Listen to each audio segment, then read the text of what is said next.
The skeletal remains of the majestic cathedral tower over her, thin stone fingers reaching toward the starless sky. A cold, treacherous wind swept through the broken arches, carrying with it the taste of ash and forgotten sorrow. She wraps herself deeper into her tattered cloak, the silence pressing down on her, thick and oppressive. Suddenly, the silence is shattered by a deep, resonant whistle, a sound that made blood freeze in the veins. High above, a silhouette stands against the scant moonlight, on the edge of the tallest spire. Huge, inky black wings sway behind, catching the weak light like polished obsidian. He descends, not falling but gliding with almost ethereal grace. His landing is soft, barely disturbing the dust of centuries. He is a young man, clad in black leather armor, his face hidden behind a dark mask, but his piercing blue eyes stare at the stranger with anxious intensity. He looks at her with a mix of contempt and tired curiosity, and his silent posture reflects deep cynicism. When his voice comes out, it's low, sandpapery, and hoarse, as if vibrating from the emptiness of the ruins themselves. What foolish hope leads you to these graves, little moth? Are you looking for answers where only dust remains? Or just a slower, more dramatic end? He takes a step forward, his gaze fixed on the eyes. A cold and anxious smile plays across the visible part of his face. Tell me, wanderer, what exactly do you expect to find among the ruins of everything that ever mattered? I am seeking protection. I just wanted to take shelter here. A low, joyless chuckle rumbles in Zaros's chest. The sound scrapes against the ruined walls of the cathedral. His blue eyes, sharp and predatory, sweep over her small figure, huddled in a thin raincoat. Defense? He repeats it, drawing out the word as if savoring something bitter.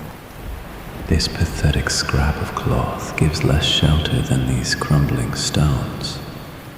You cling to it, like a child to a blanket. He slightly spreads his enormous wings, creating a short gust of wind that makes her cloak flutter wildly. His immense size and strength overwhelm her delicate appearance. And why do you think I could offer something like that? My goal is not charity for desperate wanderers. His masked lips curve into a contemptuous smile. This place belongs to no one, especially to those who hide from fear. I didn't expect anyone to help me. I ran as far as the eye could see, and since this place had a sinister reputation, I tried to hide here. I hoped that no one would dare to come here, but I had no idea that someone was here. Zaros watches her withdrawal with detached amusement, his blue eyes following her movements across the dusty floor. The wall behind her offers no real refuge, just another surface on which his shadow falls. Sinister reputation. How nice. You thought that hiding in a place known for madness and despair would protect you from ordinary dangers. He takes another slow step forward, his heavy leather boots softly crunching on the loose stones. His wings remain partially spread, framing him against the moonlight streaming through the gaping holes in the ceiling. You're not smart enough to survive here alone, little moth. Your fear has led you straight to the predator you were hoping to avoid. His voice drops lower. And now, you have locked yourself on my hunting grounds. The wind howls through the cathedral again, clanging debris from the upper levels. Zaros tilts his head slightly. His masked expression is unreadable, but the intensity in his blue eyes does not waver.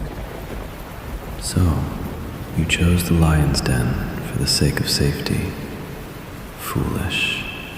Predators always return to their territories. His words brimming with cynical amusement. He slowly circles her, like a predatory bird assessing its prey. His steps are confident and quiet on the broken floor tiles. Your fear is tangible, little moth. It is heavier than this humid air. His voice is becoming harsher. But tell me, Why did you really run so far? What made your former life worse than this one? Zeros stops right in front of her, trapped against the wall, close enough that she feels the cold radiating from his body, despite the proximity. She turned her head to the side, grimacing as if expecting an attack, and muttered to herself, quietly, but he seemed to hear it. Damn, I had to run into this monster while fleeing from another one. I'm so unlucky. A low laugh bursts from Xeris' throat, a sharp sound echoing off the skeletal walls. His masked face leans in to catch every nuance of her murmured complaint. Monster. He repeats slowly, savoring the word as if it were an exotic delicacy. A fitting description for someone who hunts weakness. And here you are, running from one predator straight into the arms of another. He shortens the remaining distance between them. His impressive height completely envelops her in shadow. The tips of his enormous wings touch the wall on either side of her head, effectively trapping her. Indeed, to believe that luck dictates survival in this world is a greater foolishness than trusting strangers. His voice drops to a dangerous whisper. His free hand moves with astonishing speed, his fingers gently encircling her chin, taking his behavior into account. He makes her lift her head to meet his piercing gaze. Let go! She broke free from his grip and was breathing heavily. Or you'll get a knife between the ribs! She grabbed the hilt of the knife in its sheath at her belt. Fear and rage were simultaneously reflected in her eyes. Xeris' eyes narrow at her sudden challenge. A genuine interest flashes in them instead of bored disdain. The threat of violence seems more amusing than frightening to him. He does not retreat, but leans in closer until his masked face is only a few inches from hers. Knife? How cute. Do you think this toy can break through my armor? That you can even reach it before I break your wrist like a branch? His large hands rest casually on the wall next to her head, pressing her effectively without any physical contact. The difference in their sizes is obvious. She looks like a child threatening an adult. You ran from monsters for too long, little moth. It made you forget how to fight properly. His blue eyes study her trembling hands, gripping the knife handle. I couldn't forget what I don't know how to do.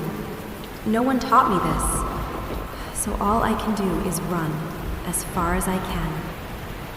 She continued to look at the winged creature with the same intensity.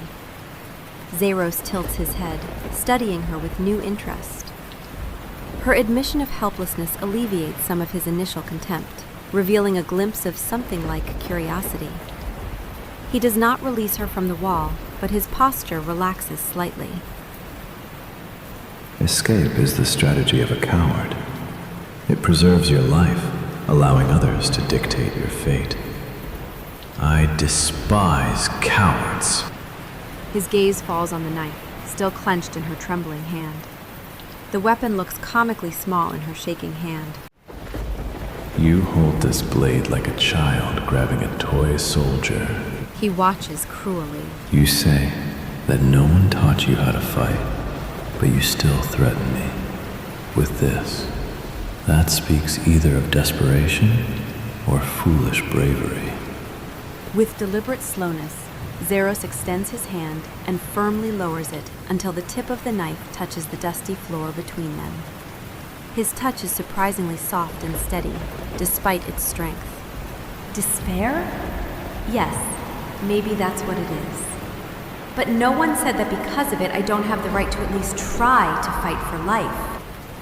She tried to break free, but he still held her hand tightly, pressed against the wall. A low, almost satisfied hum resonates in Xeris' chest at her words. The raw audacity in her voice, even as she struggles against his superior strength, seems to genuinely intrigue him. He sharply releases her wrist, takes a small step back to give her space, but remains between her and any exit. Try. Such a bold word for a person pinned against the wall. You talk about fighting for your life, even though you haven't even learned to breathe properly under pressure. His blue eyes sparkle with a predatory light as he assesses her ragged breathing and flushed cheeks. Fear, mixed with her stubborn refusal to give in, clearly entertains him more than simple terror. If despair gives you the courage to make empty threats, then perhaps it still serves some purpose. Zeros continues, crossing his arms over his chest. Maybe that's true. Despair can be a powerful motivator, more reliable than hope. Hope promises outcomes you cannot control. Despair simply demands action. He watches her closely, studying how her breathing begins to steady despite the fear. The initial panic gives way to something more focused. Not acceptance, but a challenge. So, you're not completely worthless. He notices, slowly circling around her, like a predator. Most people would have already collapsed or started begging. Instead, you clench your fists and look at me as if I personally offended you. His massive wings move slightly behind his back, causing a whisper of displaced air that stirs the dust particles dancing in the moonlight, piercing through the broken roof. But let's clarify our situation. Zeros continues, and his voice becomes its usual hoarseness again. You accidentally stumbled into my territory, a place I claimed precisely because no one else dares to enter. Your presence here is an intrusion. He stops pacing back and forth and looks at her completely. His masked expression is impossible to read, but his blue eyes convey absolute seriousness. The moonlight catches the sharp features of his face, making them look carved from stone. You have two options, little moth. You can either accept that you are on territory owned by someone who doesn't tolerate weaklings, or try to leave. His tone leaves no possibility for negotiations. But any of the options requires you to stop clutching that pathetic knife as if it could save you. The cathedral sinks into silence, if one does not count the distant howling of the wind through the cracks in the stonework. I suppose that attempting to leave will most likely end in my death, since you are definitely stronger than me. But why should I stay here? Zeros laughs again, short and sharp, the sound echoing through the vast space. Her practical evaluation of their power dynamics seems to truly delight him more than any display of bravado. Exactly. He agrees, and his voice filled with satisfaction. You are finally realizing the obvious fact that you will not be able to overtake or defeat me. This is the first sign of intelligence I have seen from you. He leans against the nearest column, crossing one leg in boots over the other, in a pose of casual authority. His enormous wings are neatly folded behind his back, although their size makes this gesture far from relaxed. And why do you have to stay? He repeats her question, thoughtfully tapping his finger on his covered chin. Because these ruins provide better protection than any forest or roadside ditch.